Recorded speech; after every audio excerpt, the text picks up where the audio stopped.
Hey everyone, I'm Rachel, and today I'm going to talk about little Laverne and some health issues she's had in the last few months. So just a warning, in case you don't want to hear about it, now is your chance. Alright, so Laverne, at the end of June this year, 2021, she came out to get some water, and she was bleeding kind of near her scent gland. You can see that there. So we took some photos, I took her to the vet the next day, and the vet said that it was fine and that it looked like maybe she just scratched herself, and this happens sometimes, and hamsters have really delicate skin, and not to worry. But she did have some blood in her bedding, as you can see.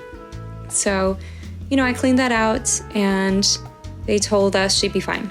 So about 3 weeks later, suddenly we noticed Laverne had a lump kind of near where that cut had been. This video is a little rocky, and she's a really wiggly girl, but you can kind of see it. It's like an abscess right by her ear. So I made her an appointment with the vet again. Took some time to get her back in, but we did eventually get her in. And the vet this time said, yeah, it looks like it's an infection. So she gave us some antibiotics and an anti-inflammatory and a probiotic and also a cream to put on. So here it all is. All right, so this is the antibiotic. There, it's like a pink liquid. And I use this syringe to measure it. The vet gave me this and marked it for how much I should give every day, twice a day. And this is the anti-inflammatory, Medicam. And that I have a different syringe for that's marked.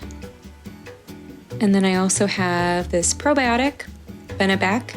This came from my vet, but you can also buy it, at a Petco or online.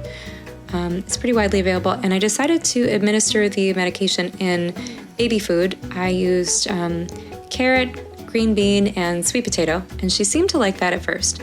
So I would just put it in a little bowl and give it to her, and at first that actually went pretty well. So I did at first try giving her the medication without food, but she was really resistant to taking it that way, and she's very wiggly, a little difficult to deal with. So putting it in food was really easy, and I wanted to make sure she was eating because it did seem like she was losing a little bit of weight. So this worked for the first week. She gladly took it, no problem. So unfortunately, the good luck with her eating the medicine without issue only lasted for the first week. And then after that, she really became pretty difficult. She didn't want to eat the baby food. I think she just hated the medicine by this point. So whatever I put it in, she was not interested in, particularly the antibiotic.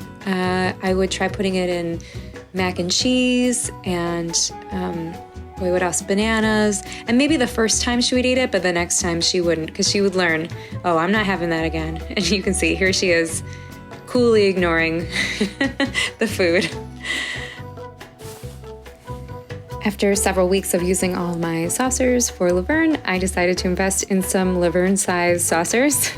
So these are actually chopstick rests, but they're just like perfect for hamsters. So the perfect size. They have a little bit of a cup, but not too deep, not too flat. It was just perfect for serving her all of her little meals in, and they look so beautiful. So this was a really great purchase. They were a little pricey, but I think they look so pretty. So to me, worth it. And Laverne seemed to like them.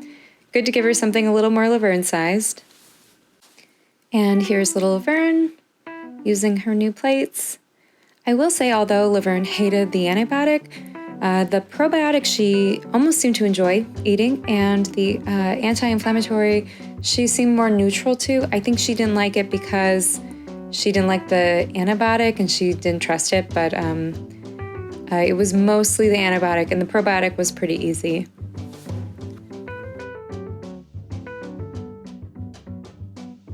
This whole situation with Laverne made me start to create a hamster emergency kit, and one of the items that I bought was this saline water, sterile saline water. So the idea is that you would use this to gently clean your hamster's wound if they do get a cut, and this would help prevent infection because the salt water does help neutralize any bacteria.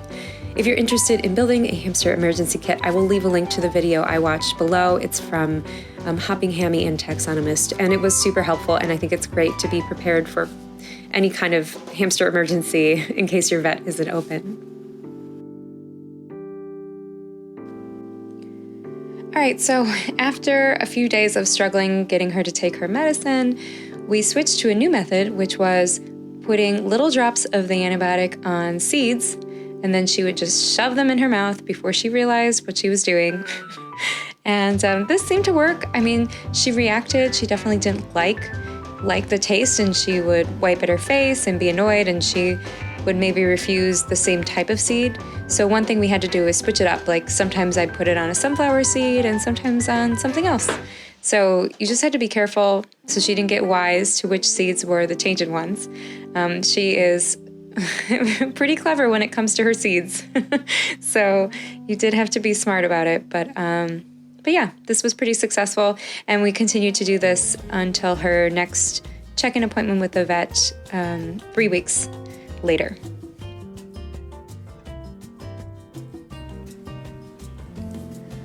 All right, so here we are. It's now 3 weeks later after the initial round of antibiotics, and Laverne has just come back from her vet check-in. The vet noticed, as did we, that the wound wasn't really getting better, unfortunately. So the vet sent us home with a new antibiotic to try, and this antibiotic had to be taken with food. So for this antibiotic, what I ended up doing was giving it to her on some fried egg, and that actually was really successful. I don't know why I didn't think of eggs before, but eggs, she loves eggs, and I actually don't think she minds the taste of this antibiotic as much. She almost seems to enjoy it, so that really helps with getting her to take her medicine every day. You know, every day I just set out a little fried egg with a little piece of vegetable, and she goes to town. So that's great. So 2 weeks after this, she did have another check-in with the vet to see how the new antibiotic was going. And unfortunately, the new antibiotic, while it did help, it didn't make a big enough impact on the infection, and it seemed like she was increasingly getting worse. So we did surgery just this past week, and the surgery was just a quick surgery to scoop out the abscess and to also do a culture on that bacteria. So still waiting to hear back on the culture. But hopefully removing some of the infection will help her body fight it a little more effectively. The vet did say that the infection went pretty deep, surprisingly deep, she said, and that she couldn't quite get it all. So the takeaway is kind of like she might have to be on medication for a long time, still unsure how the recovery is going to be and what the outcome of this is. But we're going to do the best we can, and hopefully with that culture, we can give her an antibiotic that is more targeted to her infection. I'd also like to take this time to acknowledge that her medical procedures have not been cheap. On the whole, I've paid about $500 so far for her medical care, and we're still pretty much in the middle of it. So it's about $60 per vet visit, plus I'm paying for procedures and medications. So, each time I go, plus any additional things. And I think it's important to acknowledge this piece of it because, if you care for your pet and you love your pet, the last thing you want to do is see your pet in pain or, suffering needlessly. So I think it's important to plan ahead and if you need to budget, but I think to over budget what you think you need, because I think Laverne's a great example of this, that it might not be just one vet visit. It might be 4 or 5 and you just don't know. And you don't want to be in a place where you can't give them the care that they need. I think relatively it's still so much cheaper than a dog or a cat. So, when people say they're inexpensive pets, I think they are comparatively, but it doesn't mean that they don't have any expenses. And I think it's important to acknowledge that you take them on as yours and you are responsible for their health care. And also that, this might not happen to your hamster. I have 3 other hamsters who are perfectly fine, have had no medical concerns. So, thankfully they're all healthy, and Laverne is my main medical squeeze right now.